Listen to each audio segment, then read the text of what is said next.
We dare you to stop scrolling. Yes, we dare you to stop scrolling and to figure out what are these two up to with their red noses and their WD-40. Talia, I think they've got to stop, right? Would you? I was totally stopped. What the heck is going on there?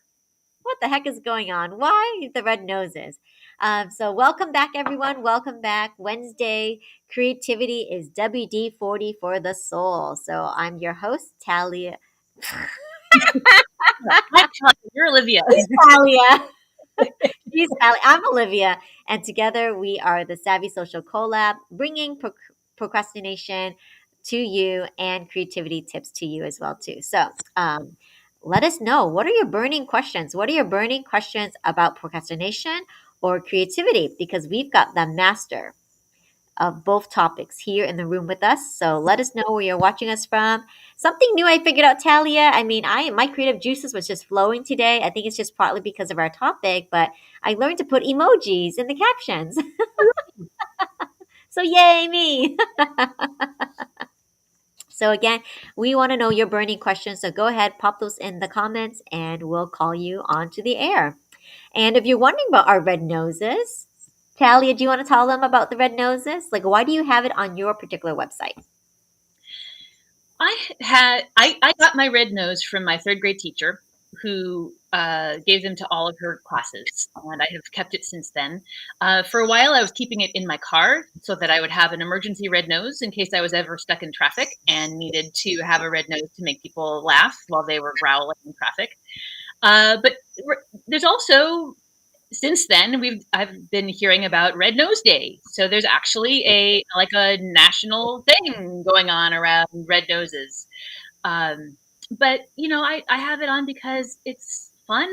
It's make me smile. It's silly, and I have it as part of my creativity club because silliness is awesome, and it belongs in creativity club. Yes, we take ourselves way too seriously sometimes. So take a moment, take a silly break today. Put on your red nose, touch your finger to your nose, and have a silly moment. So, hello, Celeste. Thank you, Celeste. Oh my gosh, the faithful follower, Celeste here from Utah, is tuning in and watching. So, thank you so much for participating and joining in our fun today. So, we've got a fantastic topic planned. But yes, to go back to what Tali was saying, there is an actual Red Nose Day. So Red Nose Day is a nonprofit organization who's on a mission to end childhood poverty. And so you can learn more about this at this link here. And I came across Red Nose Day because I was shopping at Walgreens. So Walgreens was, selling these red noses, and I learned about the Red Nose organization. And I think they have a huge event or huge promotion end of May. So I believe it's going to be May 26th this year. So go to the website, find out more information how you get involved and wear your red nose. This And I one's love Walgreens. this is from Walgreens. Yep. Yeah, and this one is the one from my teacher. And you preserved it. Look at that, intact since third grade. Oh, that was just yesterday. and and something else that I learned too is from, I'm a member of AATH, which is Association for Applied Therapeutic Humor. And one of our presenters at the most recent conference in Orlando in March, Steve Sultanoff, he talks about having a red nose as a way to create relational fusion. So exactly what you said, like, people in traffic being stuck at a red light, growling. But when they look over at you, maybe it can diffuse, that moment of stress for them. And they can't help but burst out laughing because, like you just broke up their day, right? By seeing a red nose here.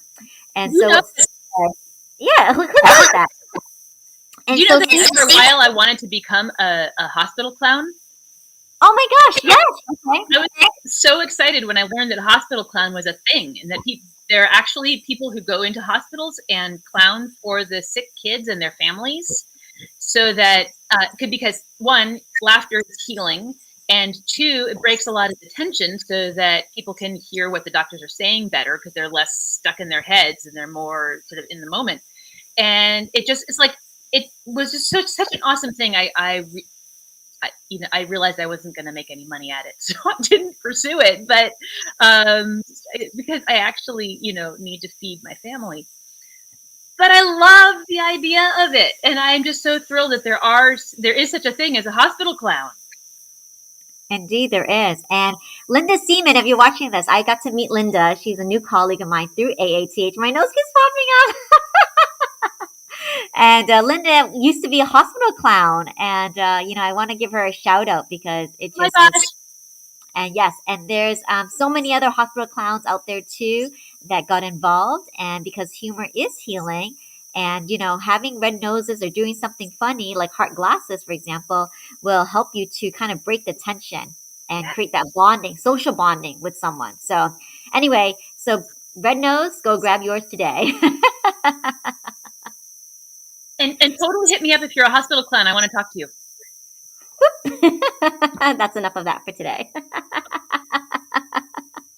Yes, yes. Any hospital clowns out there, totally hit up Talia. Maybe she could reignite that childhood dream once again. Awesome. So let's get into today's topic. I mean, this is our second episode. This is a brand new series only for the month of May. It's a featured series around creativity is WD-40 for the soul. And so this is our second episode this week. And, Tally, I think many people want to hear from you about how did you even get started? Like, why is it that you became so passionate around coaching others, through procrastination issues and how creativity was one of the, I guess, strategies, right, to relieve them from procrastination. So how is it that you became so passionate around this topic? Well, I'm just kind of bring creativity along with me everywhere I go. It's part of my DNA. I've been making stuff in my room since I was a kid. My parents were always like, "Clean up this mess." I'm like, "But I'm going to make something out of it." So, um, I I've always it just it's part of who I am is to have this creativity in me. But when the pandemic started, I started realizing that I missed my friends. I couldn't leave the house because we were all in lockdown. So I started doing creativity club with my friends online as a way to stay connected to people and to have some fun. And it was really I got to hang out with some friends who are like across the country and I don't get to see very often. So that was really awesome. And uh, I started to see how everybody would say something similar as they went along, something along the lines of, "I don't like what I made, but I like what you made." And this was like universal. Everybody at some point said this. I felt it all the time. Like I would do a creativity game and I would be like, "Oh my gosh, that was terrible. What was I thinking? This is, why could I don't I'm like embarrassed to share this with people." And everyone was like, "No, no, no, it's okay." And then they would say, "I liked it." I'm like, how could you possibly have liked that? But then it would happen the other way around as well. They would say, "Oh my God, this was terrible. I can't, this was, you said to write a sentence and this doesn't even have a verb in it." And I'm like, that doesn't matter because the imagery in it is amazing. So I realized that we all have these major gremlins inside of us that are busy nattering in our brains, and we need a way to cope with them. If we're going to allow ourselves to be creative, allow ourselves to, show up fully. So I started the coaching around procrastination because that's one way that our gremlins show up really dramatically in our lives and where I could have a big impact if I could help people talk to the gremlins and help them go away some. Like these gremlins here. Tell us about your gremlins. Oh my goodness. Okay. um, Now, when you said gremlins, you were referencing like one gremlin voice, right? And I was thinking like I had all five of them, like a whole committee. So how many of you can relate if you've got a committee of gremlins that are all talking to you? I think most of us have a committee. Yeah. So gremlins, self bullies. Yes, Les. Yeah, they can sometimes keep on self-bully personalities for sure. And so my gremlins are really around perfectionism and procrastination. And so we want to know, if you're tuning in now, we're talking about gremlins. Do you listen or ignore those inner gremlin voices? So I want to share with you the personification of my gremlins here. So last week we did a really fun exercise about coming up with different excuses of why not to do things. So these are my gremlins when I'm like thinking about a really big task and I haven't really gotten around to it just yet, right? So this gremlin is like, it's all cool, everything's gravy. He's like, this is a thumbs up kind of personality. Like, yeah, it's cool. Don't worry about it. You have plenty of time still, right? And this gremlin's like, Olivia, you need to get to the point. Where are those main ideas? Do your research. They want to know the sources of everything. So go ahead. You need to research and research now and get it done early. This gremlin I really can't portray too well, but I'll just make this gremlin like stand out this way. But this one is like, okay, well, forget that. Like, why are you doing this alone? Can't we just hire someone, like pay someone off? Like, where's the clip notes? Where are the clip notes? So this reminds me of my high school days. Where are the clip notes? Just copy of something, regurgitate it around, etc. And this one is like, oh, I don't know. Like, this is my snarky one. Like, oh, I don't even know why I have to do this. Like, I'm already the expert. Like, they should just come to me. Like, this is so much work. Like, I'm too good for this, right? And then finally, this gremlin is like my pinky gremlin, where it's like, oh, I don't know if they'll really like me. And what if they don't accept me? What if I don't feel like I belong? And just really insecure, right? So this is like my baby pinky gremlin, like always feeling very small and insignificant. So together, they're really loud. And sometimes they overtalk to one another. And I'm like, guys, I can't handle you. Just be quiet. I think it's a great demonstration of all the different ways that gremlins talk to us, because it absolutely is. I mean, even if like I have one name for my overarching gremlin, but it says different things to me all the time. And you've just shown beautifully how some of those different voices show up. That you get some of the insecurity, and you get some of the I shouldn't have to do this, and the resistance and the perfectionism. Like, all of that is real, and definitely how gremlins show up. I like to name my gremlin. I call mine Cruella de Vil, and it helps me to be able to differentiate the gremlin voice from the voice of guidance. So when I hear the you can't do this, you shouldn't have to do this, you're no good, no one's going to like you voice, I can say, oh, that's Cruella de Vil talking. And it's not the part of me that is really the inspired part, the guidance part, the part that I want to follow is never mean, but Cruella is always mean. But I actually kind of recommend a both and around listening or ignoring. And what I mean by that is the gremlin voices can have a lot of really solid information, but they are really, really mean in that while they're talking to you about it. So it's good to listen to them to the extent of, like, what is it you're trying to protect me from? What are your big fears? What is it that I should be on the lookout for? And then you get some really good information. Like, I had a conversation with my gremlin one time, and I was like, I really feel like I just bombed that whole presentation. What should I have said instead? And I got like this whole list of questions. So the next time I did it, I had this whole list of things that I could talk about and ask about and say. And like, I had so much information inside that I didn't even know I had. And it was having this conversation with my gremlin that really brought it out. At the same time, though, if my gremlin is starting to get loud and saying, you can't do this and no one's going to like it, I try not to listen to it, because it's just, it's like it's trying to stop me, and I don't want to be stopped. So it's like, you listen to it. I listen to it when I have time and space to be able to say, okay, I want to know what you're protecting me from, so I know what I should be on the lookout for.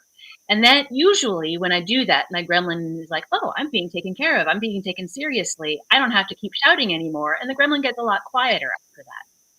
But if the gremlin gets loud again and I am about to go out on stage or something, I'm not listening.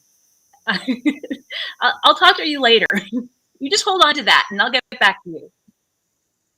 Oh, wonderful. You brought up some really good points about recognizing that's not the voice of reason like you. It's the voice of the gremlin, the voice of Cruella de Vil. And so Celeste's jumping in. That's a brilliant strategy to name your gremlin, to give her or him a name, and to recognize and to be aware. And I love what you said, like, if the more you ignore, the louder they get. So might as well just listen and let them know they're being taken care of, and then Yeah, send them on their way. absolutely. So that's excellent. Awesome. So yes, join in the conversation. Let us know, what would you name your gremlin? And shout out to Nancy Adair, because Nancy Adair has been a presenter at our Senior Heart Sung Summer a couple times, and she actually calls her inner critic, or no, inner terrorist. She calls it the inner terrorist, and Ooh. named her inner terrorist Griselda. So I think if only Griselda and Cruella de Vil could meet up, what would they say? I have had people call the inner gremlins or critics um, uh, Mephistopheles. And I've also heard the name of somebody's high school or middle school bully as the name of that inner voice. So yeah, there's quite a range. And I just want to say, for you perfectionists out there, you don't have to wait to name your gremlin until you have the perfect name.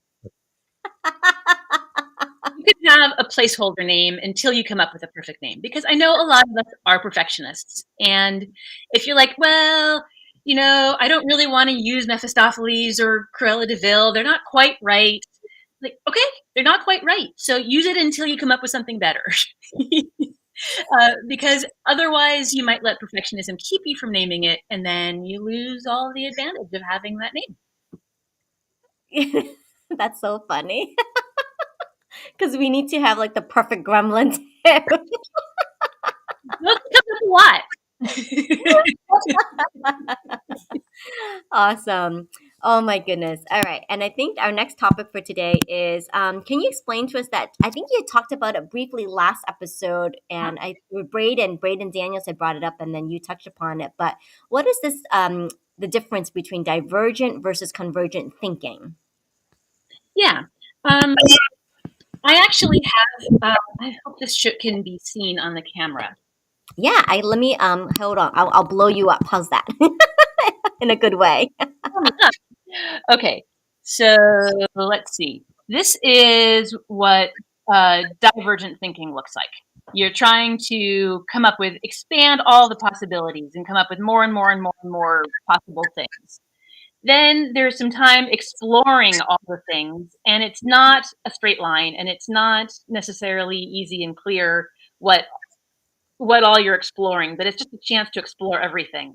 And then you've got the convergent, which brings it all back together at a single point. This is from the book Game Storming.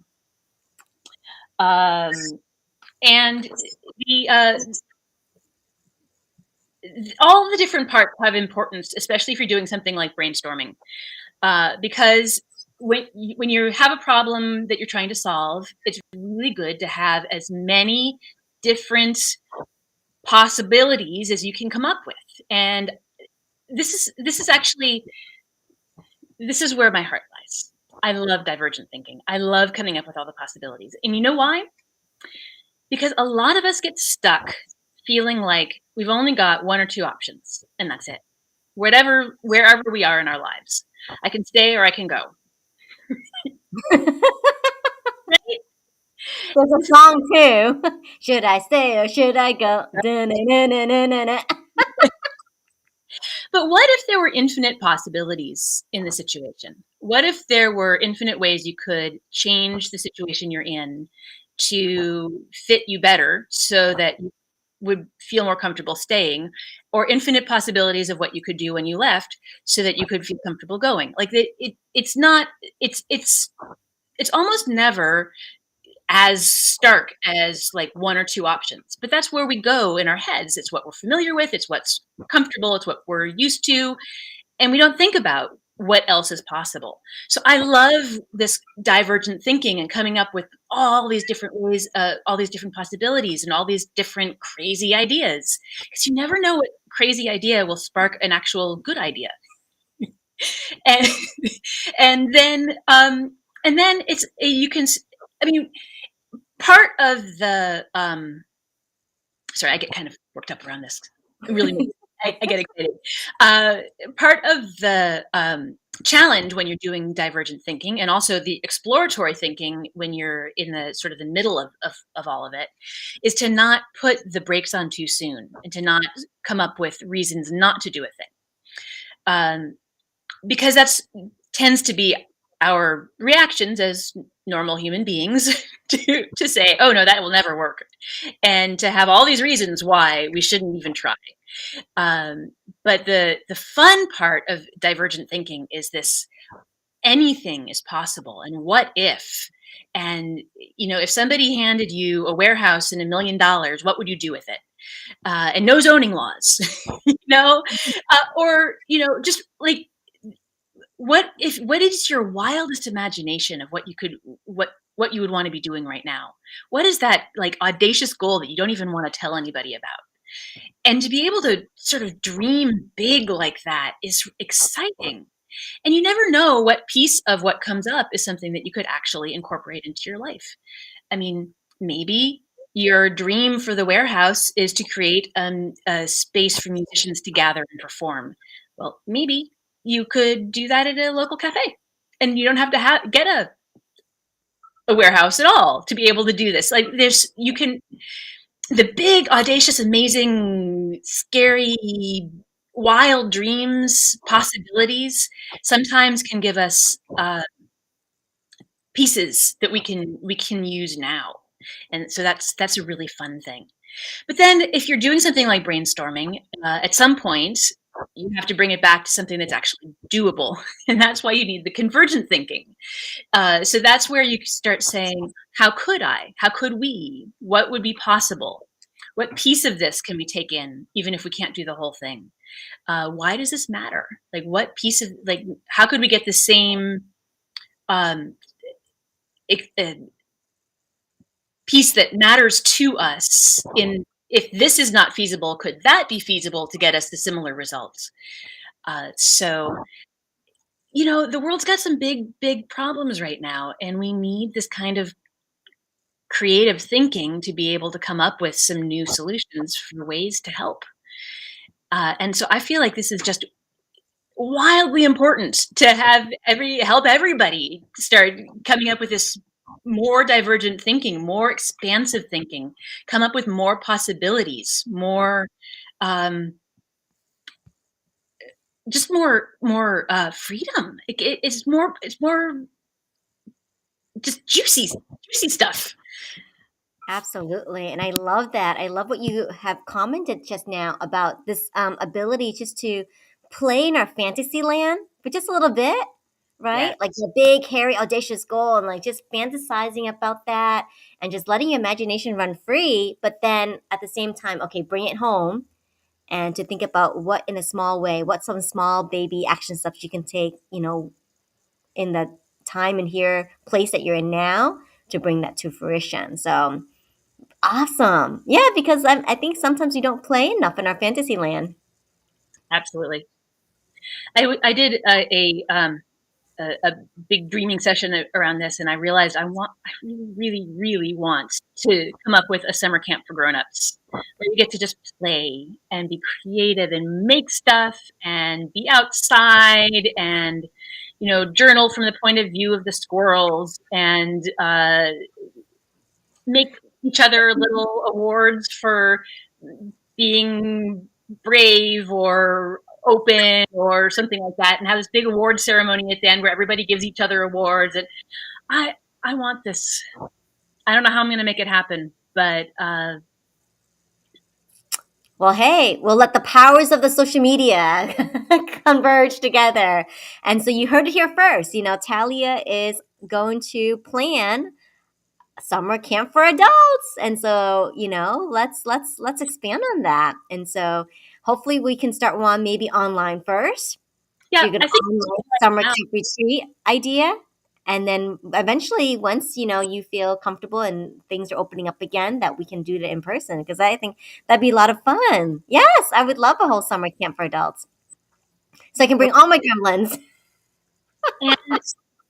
and all of the gremlins can be treated with respect and appreciated, and then set aside.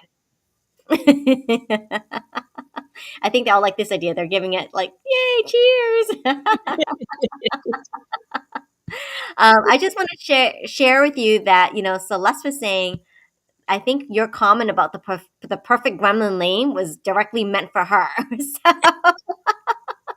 So That's I think she was trying to think of like the perfect gremlin name, and you're like, just make a placeholder name. You can choose another name later. So that's for you, Celeste. Awesome. Well, let's play a game in the time that we have left. If you don't know already, Talia is the amazing organizer of Creativity Club, which meets Thursdays tomorrow at 4 p.m. Pacific, 7 o'clock Eastern. And so this is the link here. And join us. Join us for Creativity Club. It's an hour-long session. And I really credit you, Talia, for creating that safe space so that way we can kind of explore these games and not having to worry if we're going to look bad or look weird. We all look weird, but we're all doing it together, so it's not so bad. And you can't do it wrong. I mean, this is just creativity and play. There's no wrong answers. Yeah, so one Excellent. thing I really like to play there is the four-letter word sentence. And the way this works is that we pick a four-letter word, and then not that kind of four-letter word, another kind of four-letter word. And we then write a four-word sentence with each word starting with one of the letters. So you could pick time and write, "This is my example," would be a sentence where each word starts with one of the letters of time. But it's a really boring sentence. So you could instead say something like, "Tyrannosaurs in my exams." I don't know, coming up with something off the top of my head. So that's much more interesting. So, and you can't do it wrong. So if you're listening along, you're welcome to play. You're welcome to type it into the chat or just do it in your head, whatever works for you. Let's see, what four-letter word should we use? Grin? Would grin be good? Grin? Grin. Okay, let's do it. Yes, Right. grin. All right, let me think for a minute. So GRIN, right? So we're making a word that begins with each of those letters and creating a sentence. Okay. Grapes really noodles. Of course, didn't you know? So yes, play along. Let us know in the chats. If you're watching this on replay, hashtag replay, come up with your four-word letter sentence in the chat as well and keep the conversation going. Usually during Creativity Club, you get a few minutes, but it's not like right top of your head. Yeah. And sometimes I like to put people in my sentences. So I'll say like, Gary ran inside nervously. Gary ran inside nervously. That's my sentence.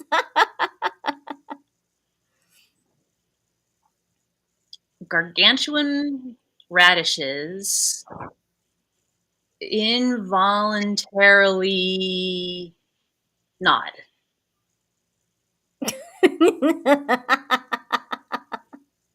And sometimes the words you choose have powerful imagery. So I was just imagining this giant radish just now. Okay. Um, uh, gastro, gastro, gastrophobics. I'm just making it up. So gastrophobics run. Gastrophobics run incessantly nowhere. I'm on a running theme. Go read indoor newspapers. Okay, and sometimes they can be instructions. Go read indoor newspapers. One of the our club members, she always has like these fun headlines. So you can even come up with a headline, Yeah. right? To the statement for your 4-word sentence. So let's see, what would be a good headline? Um, Great hmm, rodents invade New York. great, Great rodents invade New York. great rodents invading New York. Yes.